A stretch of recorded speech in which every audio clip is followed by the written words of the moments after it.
Welcome back, everybody. Today I'm going to teach you how to disable OneNote from pasting source links. This is particularly useful if you want cleaner notes without those automatic web links cluttering your pages every time you paste content from the internet. Let's walk through the process step by step. Start by opening your Microsoft OneNote app and load into your notebook. Make sure you give it a moment to fully load, especially if you have a large notebook with multiple sections. Once everything is displayed properly, you're ready to move forward with adjusting the settings.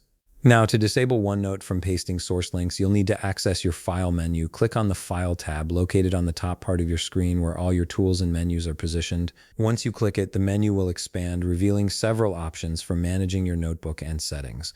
This is where OneNote stores most of its configuration options, so it's worth familiarizing yourself with this menu. From the File menu, scroll down and look for the Options link. You'll find it located at the very bottom part of the menu. Go ahead and click on it.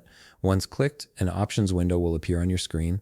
This window contains all the customizable settings that control how OneNote behaves, from display preferences to editing controls. Now, to disable those source links when pasting, look for the Advanced tab on the left part of your Options window and click on it.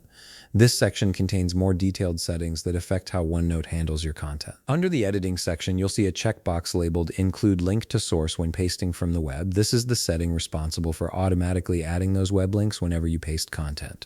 Simply disable it by removing the check from the checkbox. Once you've unchecked it, click on OK to save your changes. And that's it. You've successfully disabled OneNote from automatically pasting source links. From now on, when you copy and paste content from the web, your notes will remain clean without those additional links appearing at the bottom. If you found this video helpful, please leave a like, subscribe, and see you in the next video.